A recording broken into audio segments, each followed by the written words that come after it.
Okey, hari ni kita berada dekat Wonderfest dekat Ion Bukit Tinggi, Klang. Okey, hari ni banyak makanan kat sini.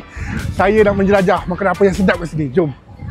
Hari ni saya nak cari makanan yang interesting sikit kan. Yang unik sikit. Okey, jom. Ni. Okey, saya nak rasa taco daripada Street Chef Mexico. Saya tengok, wow, cheese dia penuh. Ni dia punya kuah. Macam ni. Rasa daging dia penuh. Dalam dia mencair di mulut. Okey, sekarang ni saya nak review tahu kriuk. Kriuk. Crunchy kat luar, lembut kat dalam. Yang ni okey lah, sedap. Okey dah, kita beli minuman daripada Jenkov. Yang ni saya ambil daripada sana Monkey Mocha. Yang ni banana campur mocha guys. Rasa mocha campur banana dia punya gabungan tu rasa padu juga. And then dia rasa macam segar tau. Tak, kenapa sebab ada banana kot rasanya.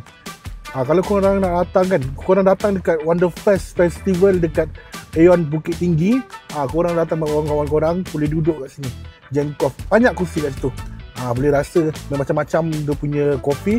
Kalau nak campur-campur pun boleh, campur banana. Sedap. Ni dia, suka mochi. Kita rasa satu. Ni Oreo punya kan, saya rasa. Guys, penuh dengan Oreo guys dalam dia. Ada white cream juga, tapi rasa Oreo dia tak hilang Memang rasa sedap. Kalau yang ni kalau kau nak beli, satu RM4.5. Tapi kalau untuk 3 pieces, harga dia RM13.